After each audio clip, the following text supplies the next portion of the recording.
श्रीमती आनंदीबेन पटेल जी,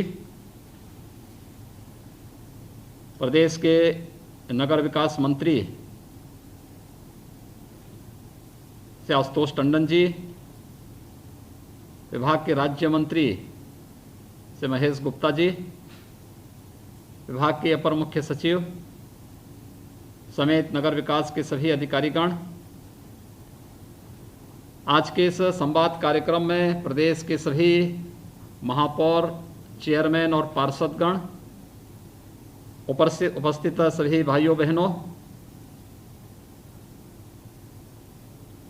corona महामारी के इस दूसरी लहर में जिस प्रतिबद्धता के साथ आप सब ने देश की इस लड़ाई को मजबूती से लड़ने में अपना योगदान दिया है, मैं सबसे पहले आप सबका हृदय से अभिनंदन करते हुए आप सभी महापौर, चेयरमैन और आपके साथ जुड़े हुए सभी अधिकारियों को भी हृदय से धन्यवाद देता हूं। आज हम सबका सौभाग्य है कि नगर निकाय से जुड़े हुए सभी 17 नगर निगम समेत 700 नगर निकायों के चेयरमैन और 12,000 से अधिक वार्डों के पार्षदों को आदरणीय राज्यपाल महोदय का भी आशीर्वाद प्राप्त होगा। प्रदेश ने कोरोना के खिलाफ इस लड़ाई को आदरणीय प्रधानमंत्री जी के मार्गदर्शन में पूरी मजबूती के साथ लड़ा और परिणाम भी हमारे सामने है। जो लोग उत्तर प्रदेश के बारे में आशंका व्यक्त करते थे कि उत्तर प्रदेश सबसे बड़ा हॉटस्पॉट होगा, सर्वाधिक केस होंगे, सबसे ज़्यादा लोगों की मौत होगी, वह उत्तर प्रदेश सफलतापूर्वक अपने आप को बचाने में सफल रहा। आज प्रदेश के अंदर मात्र 1200 पॉजिटिव केस आए हैं और प्रदेश के अंदर एक्टिव केस की संख्या मात्र 25,500 रह गई है। इसके बारे में दुनिया के विशेषज्ञों का मानना था कि ये केस जो आज हमारे पास केवल 1200 आए हैं, इनके बारे में लोगों का कहना था ये प्रतिदिन 1 लाख से ज़्यादा आएंगे। 25,000 से कम एक्टिव केस, इसके बारे में आशंका थी कि मई के अंत में इनकी संख्या 30 लाख से ज़्यादा होगी। लेकिन आप सबके सहयोग से जो एक सामूहिक प्रयास प्रदेश के अंदर हुआ, उसका एक बेहतर परिणाम हमारे सामने है और इसलिए मैं आप सबका इस सामूहिक प्रयास में टीम भावना के साथ काम करने के लिए हृदय से अभिनंदन करता हूं। ये महामारी है, हमें इसको कम करके आंकने की भूल नहीं करनी होगी। ये सामान्य फ्लू भी नहीं है और इसलिए महामारी किस स्तर पर और कैसे फिर से चपेटे में एक बड़ी आबादी को ले सकती है, थोड़ी भी लापरवाही इस महामारी की चपेट में एक बड़ी आबादी को ला सकती है। इसलिए अत्यंत सतर्कता के साथ हम सबको कार्य करना होगा और इसमें आज जो नगर निकाय से जुड़े हुए आप सभी प्रतिनिधियों के साथ जो संवाद का कार्यक्रम बन रहा है, इसके पीछे का उद्देश्य भी है, हम समय समय पर इसके बारे में शासन स्तर पर आवश्यक सुझाव और निर्देश भी जारी करते थे। लेकिन अब जो थर्ड वेव की आशंका व्यक्त की जा रही है, यह थर्ड वेव की आशंका ऐसे समय में व्यक्त की जा रही है जब बरसात का समय होगा और बरसात के समय में कोरोना के साथ साथ अगर जो तमाम प्रकार की बरसात में होने वाली संक्रामक बीमारियां और विषाणु जनित और जल जनित बीमारियां एक साथ होने लग जाएंगी तो स्थिति अत्यंत भयावह हो सकती है। इसलिए अभी से बिना डरे बिना झुके हमें इस महामारी के साथ साथ बरसात के कारण होने वाली किसी भी अन्य संक्रामक बीमारी की रोकथाम करने के लिए अभी से कदम उठाने पड़ेंगे और इसके लिए जो सबसे पहला मंत्र है, जिस पर हम पहले दिन से कह रहे हैं, स्वच्छता, सैनिटाइजेशन और फॉगिंग। हर नगर निकाय में पहले प्रतिदिन 2 बार कम से कम स्वच्छता का कार्यक्रम चले। स्वच्छता का कार्यक्रम, और स्वच्छता का कार्यक्रम चलने के साथ साथ अच्छा होगा कि हम मोहल्ला समितियां बनाएं, लोगों को भी प्रेरित करें, खासतौर पर इस बात को लेकर के कि वे अपने घर के कूड़े को घर के बाहर नाली में न डालें। हमें मोहल्ले मोहल्ले में, वार्ड वार्ड में पार्षद के नेतृत्व में मोहल्ला समिति बना करके लोगों को इस बारे में जागरूक करना पड़ेगा कि वे लोग हर एक व्यक्ति की आदत का हिस्सा बनाएं कि जब सफाई करने वाला व्यक्ति आए उसी समय कूड़ा या तो उसके पास डालें या कूड़ादान में ही कूड़ा डालें। सड़क पे न फेंकें, नाली में न फेंकें, गंदगी न करें, इन सभी चीज़ों के बारे में, और नियमित सफाई। दूसरा, सफाई करने के साथ ही हम इस चीज़ को भी देखें कि कूड़े का प्रॉपर निस्तारण भी हो जाए। अक्सर होता है, सफाई तो होती है, एक जगह इकट्ठा कर दिया जाता है, फिर सफाई कर्मी चले जाते हैं, कूड़ा उठाया नहीं जाता है, वह कूड़ा फिर नाली में गिरता है, फिर वो इधर उधर छितर बितर होता है, फिर पूरा मोहल्ला गंदा दिखने लगता है। ऐसे ही प्रतिदिन अगर हम उठा करके हर एक नगर निगम, छोटा हो बड़ा नगर निगम हो, नगर पालिका परिषद हो, नगर पालिका हो, इन सभी को चाहिए कि प्रतिदिन कूड़े को पहले सफाई की, फिर कूड़े की उचित निस्तारण की व्यवस्था करें। दूसरा, सैनिटाइजेशन की कार्रवाई। हम सफाई के तुरंत बाद सैनिटाइजेशन की कार्रवाई करेंगे, उसका लाभ होगा। और सायंकाल फॉगिंग अगर सप्ताह में 2 दिन 3 दिन भी हर मोहल्ले में हो जाता है, इसका भारी लाभ होगा। इस समय तो कोरोना से बचाएगा। और याद रखना, उत्तर प्रदेश के अलग अलग क्षेत्रों में, अगर आप पूर्वी उत्तर प्रदेश में देखेंगे तो इंसेफ्लाइटिस से बहुत मौतें होती थी।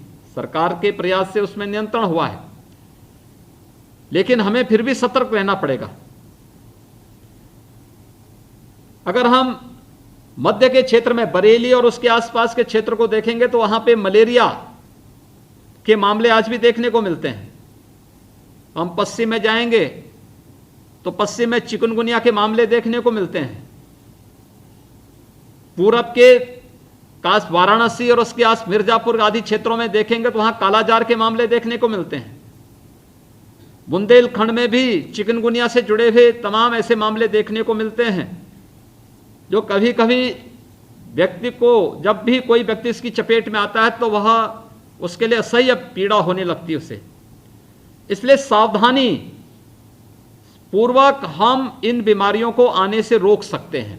और इसलिए स्वच्छता, सैनिटाइजेशन और फॉगिंग पर विशेष ध्यान देना।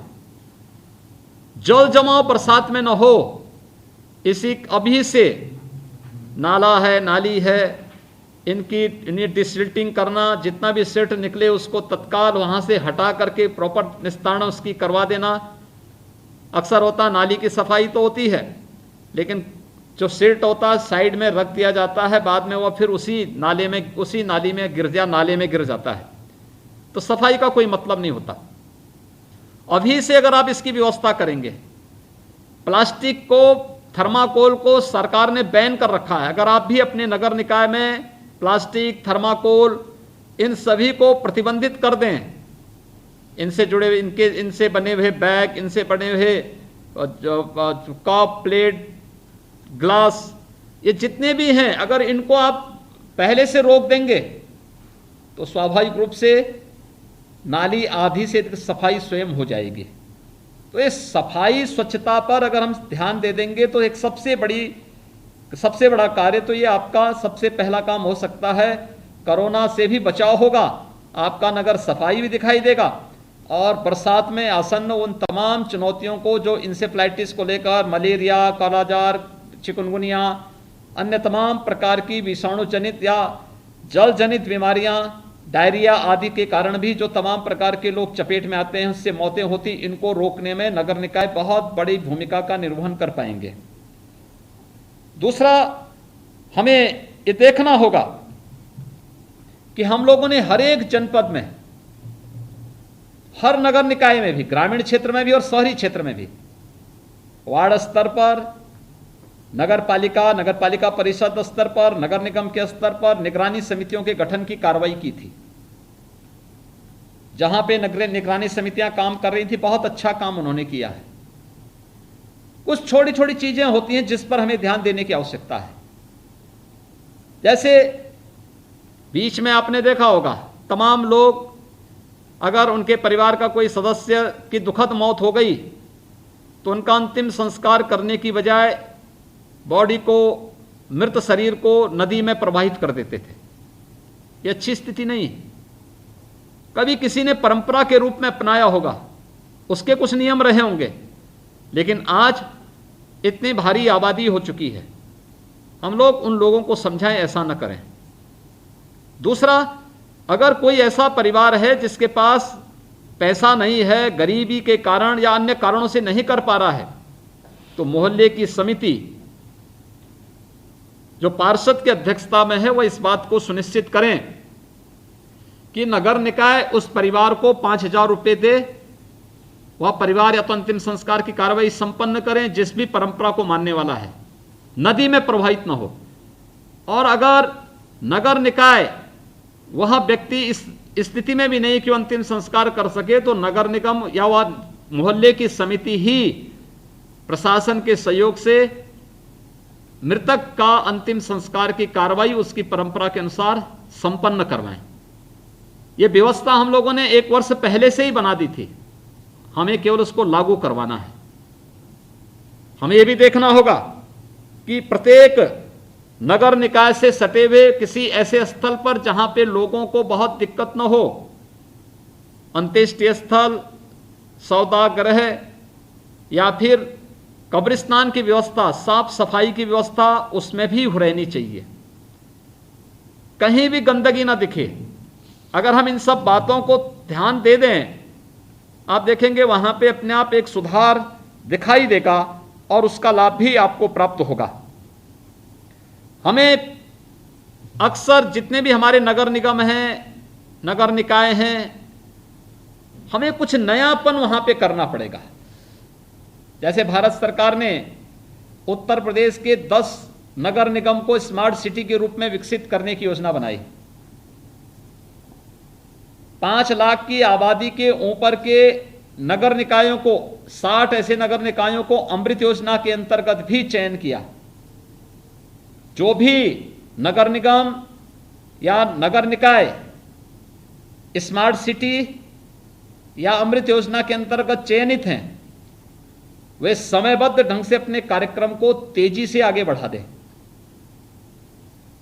हमें अपने नगर निकाय की आय से भी, कैसे हम अपने नगर निकाय की आय को बढ़ा सकें, इस पर चेयरमैन, पार्षदगण, उस नगर निकाय के ईओ, अधिशासी अधिकारी, ये सभी लोग मिलकर के एक व्यवस्था बनाएं कि एक निश्चित इनकम उस नगर निकाय की बने। और फिर वहां पर जैसे हम स्मार्ट सिटी के अंतर्गत हर नगर निगम में इंटीग्रेटेड ट्रैफिक मैनेजमेंट सिस्टम बना रहे हैं, आप भी अपने नगर निकाय के अंतर्गत छोटा सा बना सकते हैं। सीसीटीवी फुटेज, सीसीटीवी से पूरा सिटी आच्छादित होगा। ये 2 काम करेगा। उस नगर निकाय की ट्रैफिक की व्यवस्था को तो व्यवस्थित करने में योगदान देगा ही, लेकिन नगर निकाय की सुरक्षा में भी योगदान देगा। आप लोकल पुलिस से मिलकर के, प्रशासन के साथ मिलकर के इस कार्य को करेंगे, मुझे लगता है एक परिवर्तन दिखाई देगा। आप लोगों को कह सकते हैं कि देखिए हमारी नगर निकाय में ITMS है, हमारी नगर निकाय में हम लोग ट्रैफिक के मैनेजमेंट को टेक्नोलॉजी के माध्यम से नियंत्रित कर रहे हैं, लेकिन साथ साथ हमारे यहाँ पर इस टेक्नोलॉजी के साथ साथ हम लोग नगर निकाय को सुरक्षा भी प्रदान कर रहे हैं।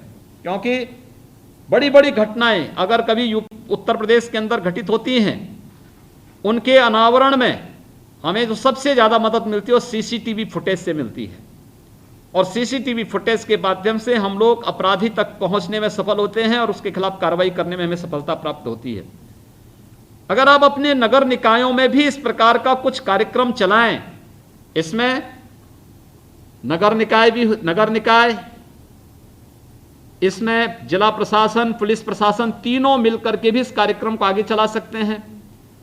हर एक व्यावसायिक प्रतिष्ठान में, पेट्रोल पंप में, वित्तीय संस्थान, बैंक है, पोस्ट ऑफिसेज हैं, इन सभी से भी हम कह सकते हैं कि वे लोग अपने यहाँ सीसीटीवी के कैमरे लगाएं और उसकी फुटेज को वहां पर उपलब्ध करवाएं, जो आपका एक इंटीग्रेटेड कमांड सेंटर बनेगा, जिसको आप इंटीग्रेटेड ट्रैफिक मैनेजमेंट सिस्टम के साथ जोड़ सकते हैं। एक व्यवस्थित स्वरूप दे सकता, कम खर्चे में जन सहभागिता के माध्यम से उस प्रकार का एक बेहतर उदाहरण आपके यहां एक खड़ा हो सकता है। निराश्रित गौवंश नगर निकायों की एक समस्या होती है। सरकार ने अपने स्तर पर प्रयास किया, नगर निकाय ने भी किया। समाज को चाहिए, हम समाज को जागरूक करके अगर नगर निकाय से जुड़े हुए लोगों को हम कह सकें कि हर परिवार एक गाय को गोद ले, और एक गाय को गोद लेने का मतलब साल भर में उसका मिनिमम कुछ एक पैसा तय कर लीजिए। एक साल में 300 या 500 रुपया वह परिवार देगा, उसके नाम पे वो गाय रहेगी, और उस गाय को उसके नाम पर हम उसका लालन पालन करेंगे। गाय केवल भूसा ही नहीं खाएगी, गाय के लिए आपको हरा चारा भी व्यवस्था करना पड़ेगा, गाय के लिए कुछ अच्छे चौकर की व्यवस्था भी करनी पड़ेगी, तब वह हष्ट पुष्ट रहेगी। अन्यथा कमजोर होगी तो फिर उसका भी पाप हमारे ऊपर लगेगा। इसलिए इस बात को ध्यान में रखने की आवश्यकता है कि गाय को सड़क पे न घूमने दें, बछड़ों को सड़क पे न घूमने दें, बल्कि उनके लिए जो गौ आश्रय स्थल बनाए गए हैं वहां पर साफ सफाई की व्यवस्था, वहां पे उनके उपचार की व्यवस्था, वहां पर उनके खाने की व्यवस्था, वहां पर पानी पीने की व्यवस्था, गर्मी से सर्दी से बचाव की व्यवस्था भी हमें प्रॉपर रूप से वहां करनी पड़ेगी। और इसके लिए अच्छा होगा कुछ ऐसे लोगों को हम उस व्यवस्था के साथ जोड़ें जो सरकार के साथ साथ स्वयं भी इस मामले में कंट्रीब्यूशन कर सकेंगे, तो नगर निकाय एक नया उदाहरण प्रस्तुत कर सकता है। हर एक नगर निकाय अपने यहां कुछ व्यवस्था बनाए, खासतौर पर जैसे स्मार्ट सिटी के अंदर कोई एक सड़क को हम लोग लेते हैं स्मार्ट रोड के रूप में, ऐसे ही हर नगर निकाय के अंदर हर वर्ष पैसा खर्च होता है, करोड़ों रुपया खर्च होता है। कुछ ऐसा कार्य करिए जो उदाहरण बने, लोगों के लिए दर्शनीय बने, लोगों के लिए प्रेरणादायी बने। उन कार्यक्रमों के साथ आपका नगर निकाय जुड़े और उसके लिए हमें अपने आप को तैयार करना होगा। मेरी आप सबसे अपील होगी, लगभग 700 के आसपास आप सभी महापौर और चेयरमैन गण हैं और 12,000 के आसपास पार्षद गण हैं। आपके प्रत्येक के नगर निकाय में स्वास्थ्य विभाग के द्वारा संचालित या तो सामुदायिक स्वास्थ्य केंद्र हैं, या प्राथमिक स्वास्थ्य केंद्र हैं, या सब सेंटर हैं, या फिर हेल्थ एंड वेलनेस सेंटर स्थित है। और मेरा आप सबसे अपील होगा कि आप एक एक सेंटर को गोद लें। गोद लेने का मतलब आपको अपना बोर्ड नहीं लगाना है।